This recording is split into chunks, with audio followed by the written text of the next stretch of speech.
যে আপনারা যদি বিয়ে করেন একটা বাকি তিনটা প্রেম করেন তাহলে অন্তত বুঝতে পারবেন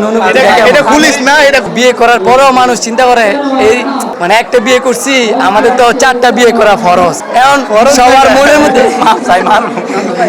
অনেক বন্ধুদের সাথে আমার এমনটা হয়েছে আমি দেখছি যে বলে কি যে বন্ধু দেখ মানে আমারও মনের কথা আর কি নেগেটিভ ভাবে না পজিটিভ ভাবে বলি এটা আমি অনেকদিন ধরে রিয়েলাইজ করলাম যে আমাদের চারটা বিয়ে করা ফরজ আমরা বিয়ে করছি একটা তো বাকি তিনটা বউ আমরা মানে বাকি তিনটা আমরা বিয়ে করতে পারি না কার জন্য ওই প্রথম বউর জন্য প্রথম বউ আমাদেরকে অনুমতি দেয় না তো আমি সেই জন্য ভাবলাম সবাইকে বলবো যে তোমরা একটা বিয়ে করলো মানে একটা বিয়ে করার পর তো আর বউ দেয় না আরেকটা বিয়ে করার জন্য বা দুইটা বিয়ে করার জন্য বা তিনটা বিয়ে করার জন্য তো সেই কারণে আমরা বুঝতে পারি না আসলে তিনটা বিয়ে করলে বা চারটা বিয়ে করলে আমাদের ফিল কি হবে আমরা কষ্ট কি করবো রোজে ছায়া বা পাবো, চারজন অনুভূতি কেমন মানে সব মিলাই ভালো মন্দ তো সেই কারণে আমি বলবো কি যে আপনারা যদি বিয়ে করেন একটা বাকি তিনটা প্রেম করেন তাহলে অন্তত বুঝতে পারবেন অনুভূতি এটা খুলিস না, এটা খুলিস না, লোকে এটাও বলে যাইস কারণ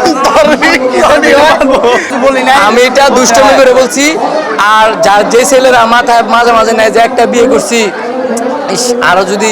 দুইটা তিনটা তো বিয়ে করা ফরজ ছিল যদি চারটা বিয়ে করতে পারতাম তাহলে চারটা বউর হয়তো বেশি আদর পাইতাম ওই জন্য আমি বললাম